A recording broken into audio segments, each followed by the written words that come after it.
We talk about parenting style like they are checkboxes, like they're choices we make when we're calm, when we're rested, when we're regulated. But for most of us, they're not choices. They're inherited parents, passed down through fear, through shame, through silence. And then one day you kind of wake up and you realize while you're parenting your child, you're still like triggered by your own childhood. And the question becomes, what kind of parent are you when no one's watching? Because as you probably know, ADHD hits every emotional landmine you've buried and brings it to the room with you. So today we're stepping into the fire on purpose. And to guide us through this conversation, we're bringing in the expert who sets the golden standard. He didn't just attend the best schools, his work became the very lessons they now teach. A Harvard graduate, doctor of psychology from UCLA, a Berkeley legend. Please welcome Dr. Stephen Hinshaw. Welcome to the show. Oh, this is terrific. Thanks so much. Dr. Hinshaw, I'd be really surprised if anyone hasn't heard of you by now, but just in case, would you mind sharing a bit about who you are and the work you do in your own words? So I am a distinguished professor of psychology at the University of California, Berkeley, and I am a professor of psychiatry and behavioral sciences at the University of California, San Francisco, the Medical Center. After I graduated college, I directed residential camps and day schools in the New England area for kids with developmental disorders. At graduate school at UCLA and a postdoc at UCSF, I learned about clinical trials, learned about developmental psychopathology, and found a real research home in the ADHD world. Because if you're interested in biology and genes, but you're also interested in experience and context and families and schools and culture, this is for you. And if you're interested in what medications can do to help fine-tune the brain, but also behavioral and school interventions, cognitive behavioral interventions to teach skills, this is the area for you. My other big area is on reducing the stigma that still clings to individuals, kids, young adults, older adults, and families experiencing mental and neurodevelopmental disorders. And the world has a long way to go in reducing that stigma. Before we go on with this session, I just wanted to remind you that you can still upgrade to the Summit's VIP Pass. Besides the lifetime access to all the sessions, you also get the audio files, you get the workbook for each session, you get the expert action blueprint with key takeaways from each masterclass, you get the English subtitles, and really a bunch of other things that will save you tons of time and really make a huge difference with your kid and with your family relationships. So if you're a busy parent and you want to get the most out of the summit, then I really encourage you to find the button somewhere on this page and go check it out. You can still get access at a discounted price before our summit ends. And now let's get you back to the program. Yeah, totally agree on that. Okay, let's go now into our topic today, Dr. Hinshaw. When a child has ADHD, it doesn't just disrupt their nervous system, but it rattles the parents as well, right? It hits like their buried wound, and suddenly people are not just parenting their child, they're parenting the ghost of their own childhood. So here's my question: how often do you see parents default to authoritarian control, not because it's effective, but because it's kind of it's steering the wheel? So it's a very important question, and I'm going to answer in several ways. First, given the genetics underlying ADHD, it's very much the case that about 40% of biological parents of kids with ADHD have ADHD themselves, whether diagnosed or not, somewhere on that continuum. So this is when fire meets fire. The disruptiveness, the seeming selfishness, the impulsivity of the kid pushes the buttons of a parent who may not be balancing the checkbook every day and who may not have complete control over their own anger and their own self-regulation. So the tendency is in the field to say, well, ADHD is so genetic, it's just a shared family trait.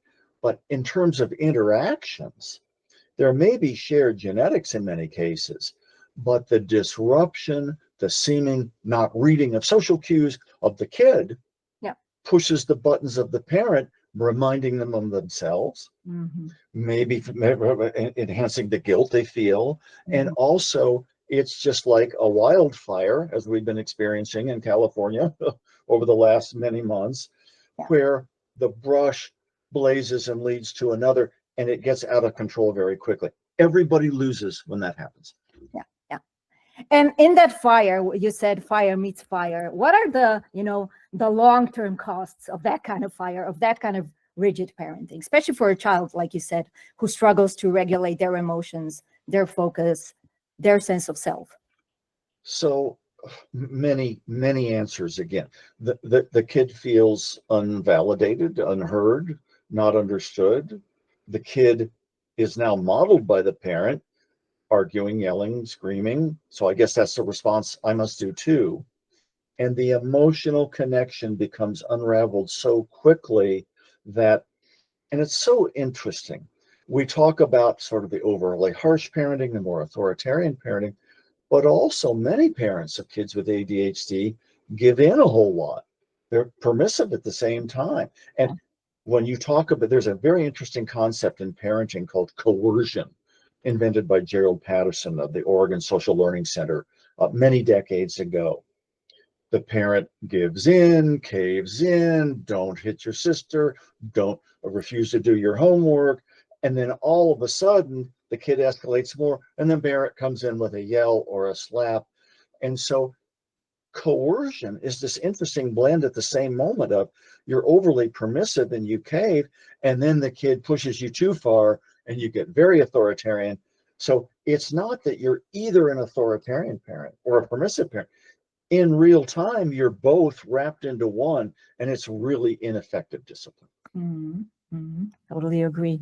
And let's stay with the permissive part as we're talking about the coercion. How dangerous is it, when that fear of being kind of too hard turns into that permissiveness? What's the real damage when, a child then later grows up without those clear limits, especially for a child with ADHD? Or a grown-up. So in the micro level, there's a concept called negative reinforcement. We all know what positive reinforcement is. There's a desired behavior and a response that rewards that behavior. And punishment is an undesired behavior, and the parent, we hope with clear limits, cuts away the positive consequences. But in negative reinforcement, there's something aversive going on. The parent, from the kid's perspective, is scolding, yelling, alternated with caving in. And the kid doesn't like that. So the kid escalates to cussing out the parent or being extremely disobedient. What does the parent immediately do? Stop, I didn't mean it. Don't hurt the family. And this is the relinquishment of the parent's nagging through the kid's escalation. That's terribly rewarding to the kid. They learn that if I up the ante really far and really push the limit, my parent will back down again. And the long-term consequences, as Patterson showed, of coercive parenting, it's a big predictor in boys of delinquency and later antisocial behavior. Okay. So there are huge damages can be done like that. What about the idea, there's this idea that of gentle parenting, and I think it is beautiful in theory, but what happens when this gentle becomes something else, when it tips kind of into passivity or even neglect, because yes, it just doesn't have the energy to hold. That's right. So in the classic model, and if I were giving a lecture, I'd have the 2x2, the chart, high warmth and high control authoritative parenting, which we think is the ideal, as opposed to high warmth but low control, permissive, or not so much warmth with a lot of control, authoritarian. But what if a parent is not very warm to the kids and the love has kind of gone and has no limits at all? That's what we call neglectful parenting. And as at its extreme, child neglect has worse consequences than physical or sexual abuse, because the kid is not getting at a young age cognitive stimulation, nutrition, and the kid is not getting any limits at all.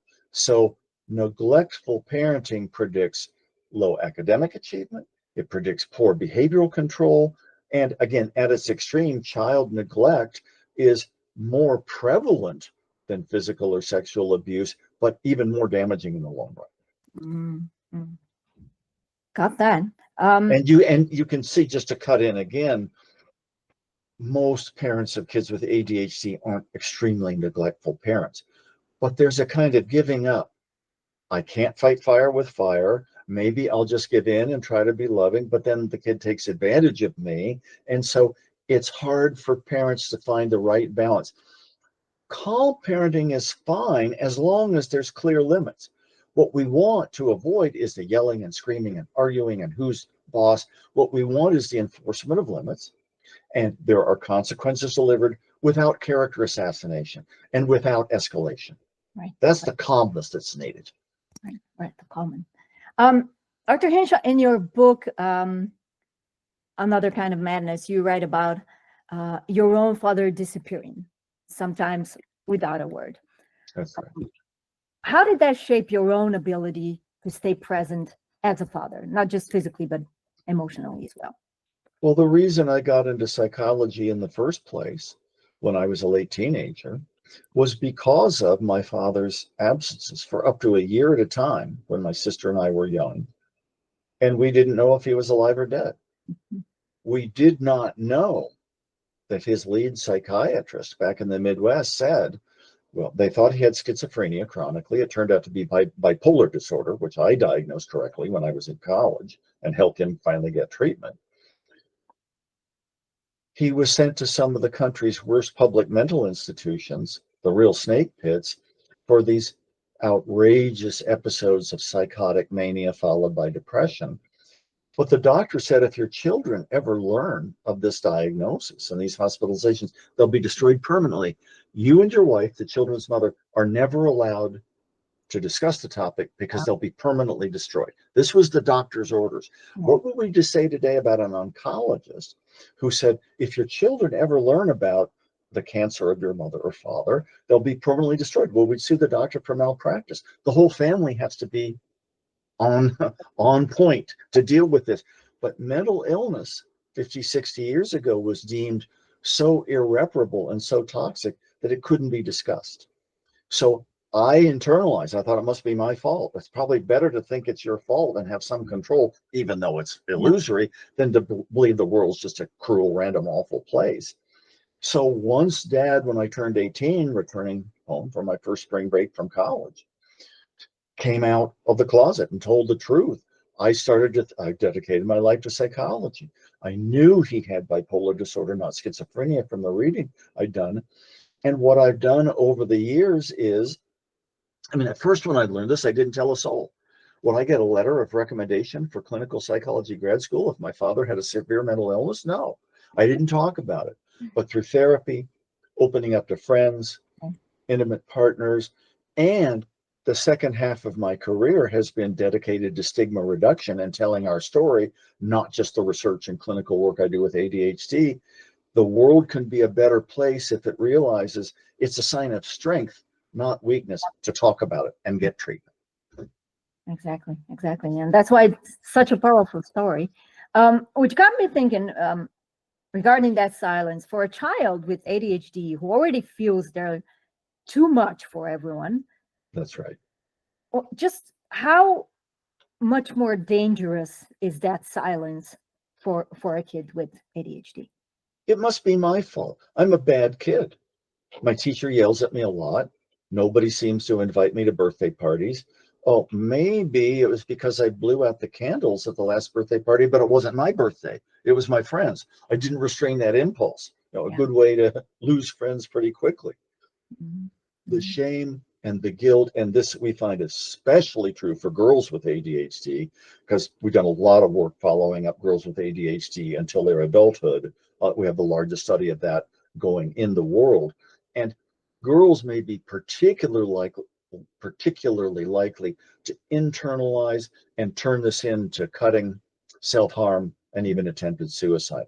Boys on average are more likely to turn it into acting out against others and substance use, equally damaging, but in a different way. More towards the outside, and the girls more so the inside. Yes. But if you're thinking now of that moment when your father came back from the hospital and, no one said a word, as a child, what did you need in that moment that no one really thought to offer to you? Well, to be very blunt, I've thought about this many times since. Where the heck was family therapy? Yeah, Why couldn't mom and dad and my sister and I sit down in a room yeah. and honestly say, Dad has an illness? Mm, Now, it's a psychological or psychiatric, but you have to use words that are in line with the kid's age. And he's getting help, and it's not your fault. And the family's behind you on this, Dad. yeah. And mom wouldn't have had, she couldn't even tell her own close relatives about dad's real illness. She had to pretend he had a physical illness because the shame and stigma were so great. What we needed was discussion and thorough treatment. Yes, yes. Um, and now knowing what how often do you still see parents doing the same thing today? Do you think parents today are still taught, or maybe like in your case, professionally advised to hold it together or keep their mouth shut? Or in what cost? Does that Sure. happen? I think we've made some progress. Mental health is talked about more in the United States. The general public, for the first time in the last 70 years, the studies have been ongoing with very parallel measures. American society is more tolerant of anxiety and depression than it was before, but not of psychotic behavior, not of disruptive behavior, not of substance abuse. So I think through social media, athletes, celebrities, modeling openness, we've made some progress. But when it comes to something like ADHD, well, it's the kid's fault. They're just lazy. They're just stupid. They're not trying hard because of its very inconsistency. In fact, at a neuropsychological level, ADHD is consistent inconsistency, regardless of the task you're doing. So most humans make the attribution, well, if you can do it in English, but not in algebra, and you can do it in practice, but not in the game, and you seem to be Jekyll and Hyde, it must be something under your personal control. We just don't understand that people with ADHD are trying hard, but don't often have the right strategies to learn those social cues that they're trying to read and to restrain their behavior when it would be a good idea to do so. So even though people think, well, stigma is reserved for bipolar disorder or PTSD or schizophrenia, where there's often very chronic irrational behavior, ADHD receives a ton of stigma because the kid, the teen, the young adult can do it some of the time, but not others. It must be just that they're not trying hard enough. Yeah, that's really often. What would you say when kids are raised in that kind of emotional performance, like staying silent, keeping everything for themselves? How do you actually learn what real emotional structure actually look like? How do you parent without passing down the same script? So it's one of these dichotomies that people who do dialectical behavior therapy, DBT, talk about and do a lot. And this is usually for youth and teens and young adults with suicidal behavior or extreme emotion dysregulation. And a lot of kids with ADHD have a lot of extreme emotion dysregulation. You have to embrace some opposites. You can validate your kid for who she is or who he is, that you have unconditional love, but you also, for their own safety and the safety of the family and for their schoolwork and their self-esteem, you have very clear house rules that kids need to follow. Mhm. Now, often reward programs are put in place for kids with ADHD. Kid chooses small rewards for small bits of behavior, larger rewards for longer time periods. And if the kid is meeting their goals, because you have to set the goals pretty incrementally, small steps, everybody wins. But then if the kid disrupts or doesn't meet the goal, the parent, who's often frustrated and feeling guilty about their own parenting, which must have caused the ADHD, explodes or says it must be my fault. And so the opposites to embrace are, you validate your kid, you love your kid fully, but you're going to uphold these limits and not cave in, because that's going to help them. It's a bit of tough love. And if you can get what the DBT people would call radical acceptance, my kid is somewhat different from the typical kid. They've got some hidden strengths, but boy, the day-to-day is tough. But you're also radically committed to changing your parenting and getting the treatments needed. That's the blend that's required. Yeah. And Dr. Hinshaw, you've studied this for decades. You've looked at the research, you've seen the outcomes. So tell us, which parenting style would you say is most harmful to a child with ADHD? And maybe do parents even realize when they're kind of slipping into it? The most harmful parenting for any kid is when the low warmth and the low limits borders on neglect, because then the kid doesn't feel validated. The kid isn't getting nutritional support. The kid isn't getting academic support. The kid isn't getting role modeling. Next would be extremely authoritarian parenting, where the love is kind of gone and it's only limits, it's boot camp, because then the kid isn't going to develop positive self-esteem. Overly permissive parenting, where there's a lot of love but no limits, the kid kind of learns, I guess I can get away with almost anything. So what we'd like is this optimal blend of control, limit setting with unconditional love and support, with pushing for autonomy, with having a kind of democratic, this is why we have rules. And our own research and the adoption study research in England shows that this kind of parenting, which may not be absolutely necessary for a neurotypical kid. Neurotypical kids have a lot of strengths. They may not need this totally optimal parenting to thrive. But for kids with ADHD, this kind of parenting makes a huge difference for outcome. We found this in a big clinical trial, the MTA study we did in the United States 25 years ago. Parents who, through behavioral therapy and parent management training, and also if their kids got good medication, who shifted pretty dramatically over the course of a year and a quarter to this firm yet affirming authoritative style, those kids did much better in school during the treatment. In fact, they were in the normal range as perceived by teachers and observers. So blend that love with the support, without the screaming, without the yelling, without the coercion, and that's optimal, but it's hard to do for a kid with ADHD. Yeah, I imagine. What would you say with the authoritative parenting? What does that parent who models that do differently, especially when they're never had that kind of parenting themselves? What would you say? So I think the parent has to come to some internal realization. This is a tougher kid to raise than like maybe my other kids or the kids of my neighbors, or schoolmates or her schoolmates. I'm going to need to realize that unlike raising a neurotypical kid, they're going to need more support. They're going to need more structure. They're going to need smaller steps. They're going to require extrinsic rewards the way that other kids might not, which feels unnatural. And then the parent has to stop blaming themselves. Maybe the genetics of our family, or maybe just the luck of the genetic draw. This is a kid who pushes limits. This is a kid who thinks outside the box, which again can be great as the kid grows up and you play to those strengths and they get a job in something they're really good at or different school topics than the typical kid. And the parent needs to say to himself or herself, I need to stay above the fray. I'm not going to cave into the arguing. I'm not going to cave into thinking it's all my fault and the kid reminds me every day of what a bad parent I am.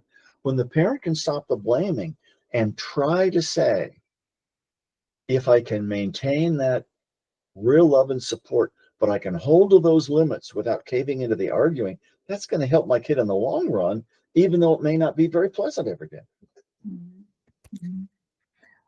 Would you say that's the moment, what makes that moment, that change possible, for them to shift from kind of controlling out of fear to leading from love? Is that what you're referring to, like to accept again? I think when parents have the resources around them and can join a parent management training group, often group support, one-on-one's great, but other parents can really model. And the parent says, you know what? I thought I was doing the right thing by reminding and encouraging and nudging and yelling, and it doesn't work. Mhm. I need to set a clear limit during a calm moment. The family needs to sit down and talk about the reward chart. We're going to talk about how we're going to respond differently. And of course, when a kid is doing something for attention negatively, what happens if you ignore? Well, the kid's going to up the ante and escalate. It takes a little time for these practices to work. But once the parent sees that it can work, it's like, wow, my kid is my kid. I am who I am. But sometimes it's like a runner, a marathon runner. You change that stride by an inch and it helps you run 26 miles. If I can keep my positive statements to my kid at a 3 or 4 or 5 to 1 ratio to the negative statements I make, because usually it's just a reverse. It's 5 yelling to 1 praise. That seemingly small step can make the whole home atmosphere much more positive. Yeah, totally agree on that. I like that analogy with marathon.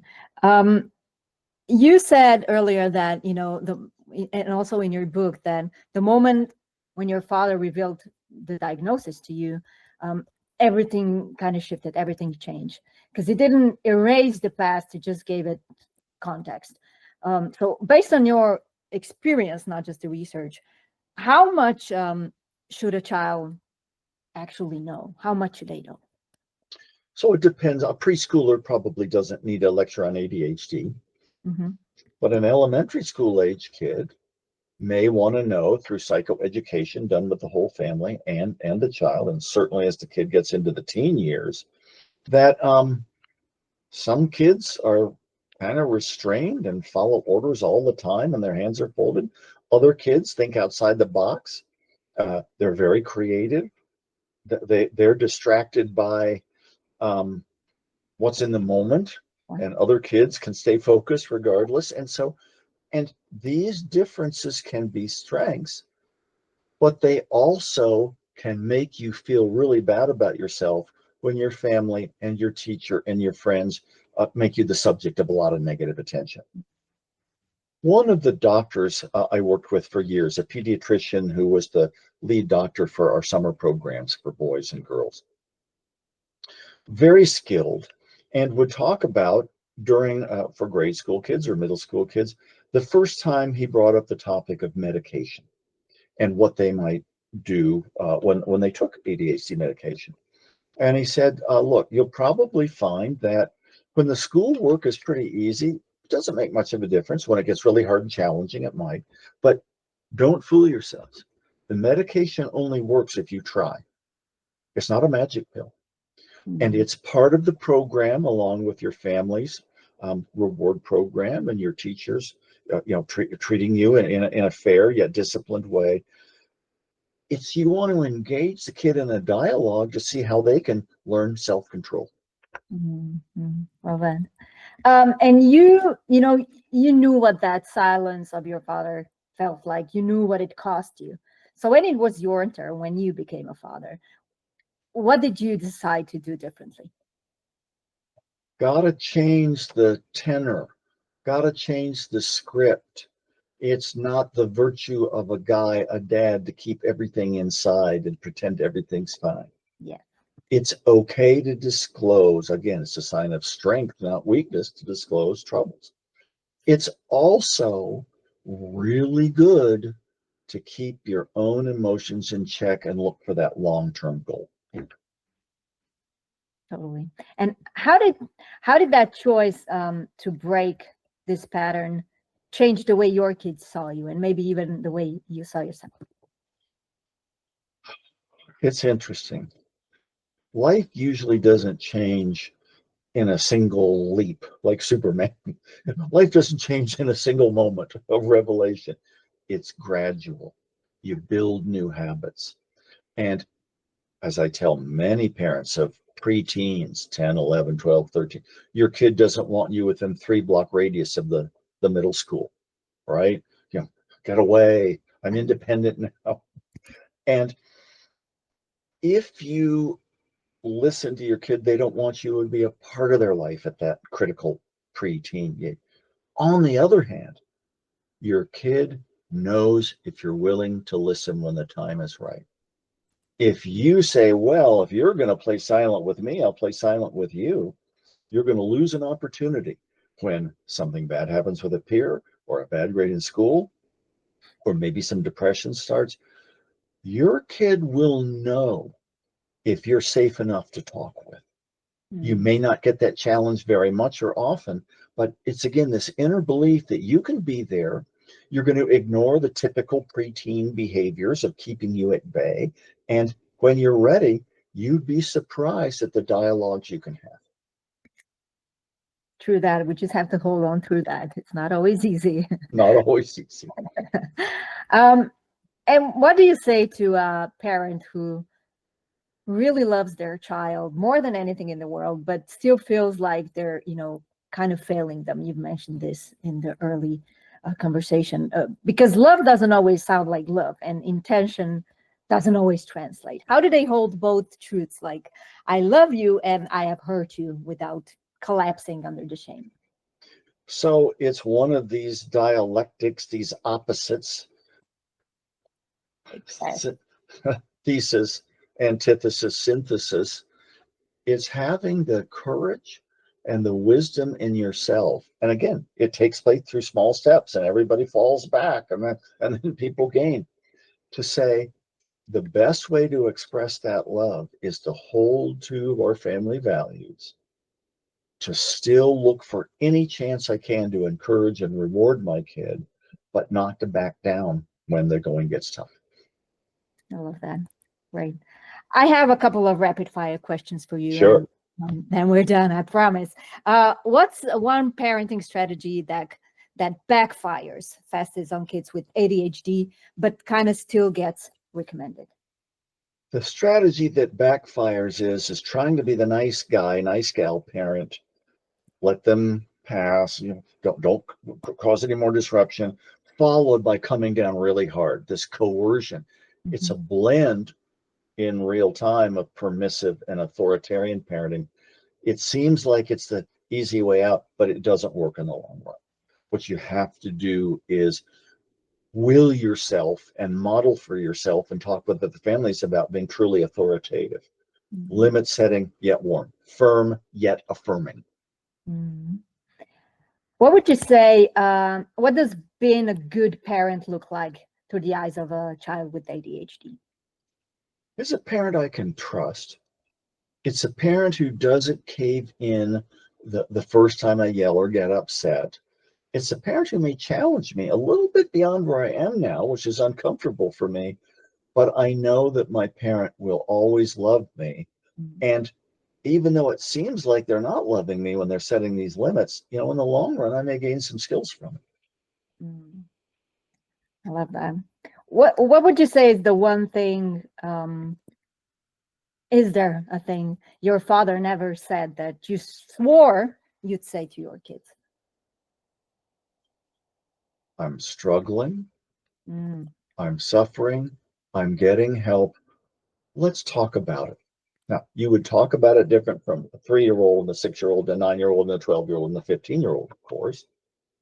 Our colleague at Harvard Medical School, William Beardsley, Beardslee, invented 30 years ago a form of family therapy, which is now a shorter therapy called family talk, for families in which one or both parents has major depression or bipolar disorder.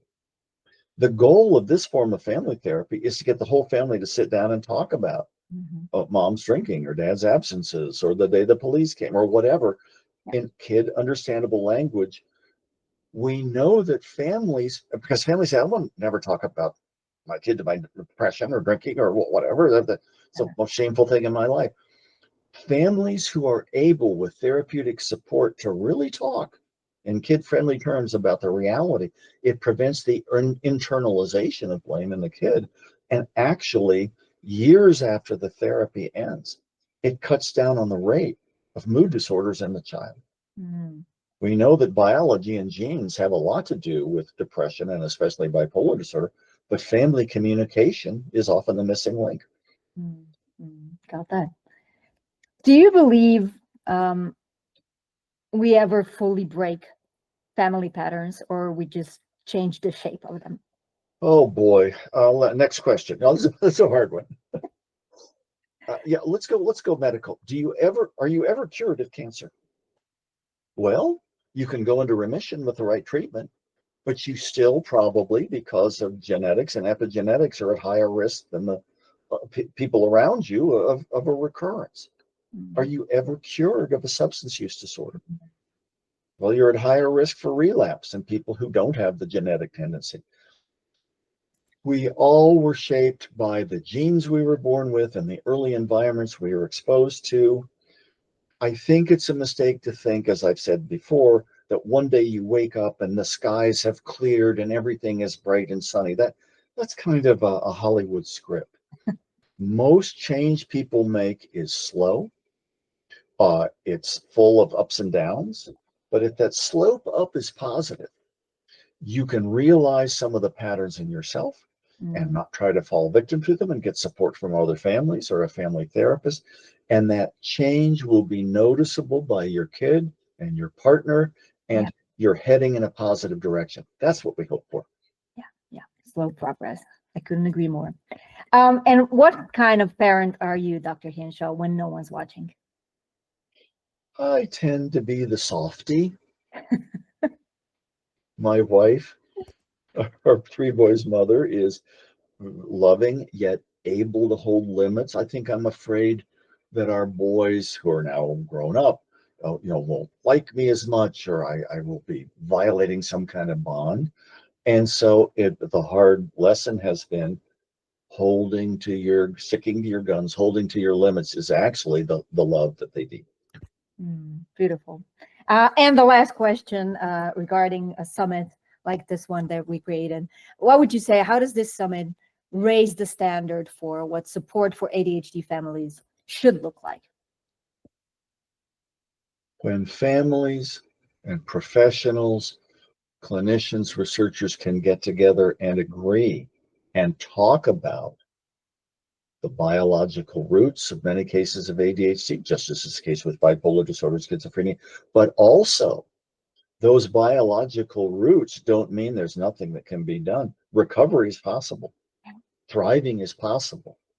And when that's the message, even though it takes a lot of hard work to do it and setbacks and overcoming adversity and staying positive within yourself, that's the magic bullet, Mm, not to some fantasy Pollyanna world of instant change, but of working toward common goals as a family.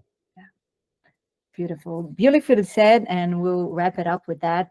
Dr. Hinshaw, thank you so much, not just for the research, of course, which is vast, but also for the courage to say what most people still won't say. And I think today you raised the standard for what real support should actually look like. I'm really, really honored. It was a pleasure to talk to you. Thank you. Well, thank you for the probing questions. You get it. I'm learning it. It takes a lifetime to change one's parenting. And even in my views of psychology and working with people with mental and neurodevelopmental conditions, talking about it, understanding the shame and stigma, being positive, it's a slow process, but like the course of a mighty river, you can change the trajectory if you keep at it. I love that. I love that. And it's nothing wrong. You're just changing the course, right? That's right. That's Right. right. Thank you so much. I appreciate it. Hope to talk to you soon. Thank you. Are you loving the advice and insights you're getting? Well, you can get lifetime access to all the summit session when you upgrade your ticket to the VIP pass. This means you're not only getting unlimited access to the sessions, you will also unlock the audio version of the entire summit, expert action blueprint with key takeaways and action steps, English subtitles, and a brilliant workbook that will help you implement everything that you get. You see, the VIP Pass is purposely designed to help you digest all of the content from the summit and implement this advice in your own life. And as you know, the internet is flooded with advice about ADHD. But how much of it actually comes from credible sources? How many times have you been led astray by unknown or unverified advice? Well, unlimited access to the entire summit is a place where information is not only just abundant, it's also trustworthy. So, if you want to be confident in the ADHD strategies every step of the way, then I think this is a place to start. I'm totally positive that you're gonna love the VIP Pass and all of the valuable resources that we have created for you. It's like having a personal library of expert knowledge right in your pocket. And here's the best part. If for any reason at all you don't love it, we'll refund you in full. No questions asked. So you really have nothing to lose. Grab your VIP Pass now and don't miss this opportunity.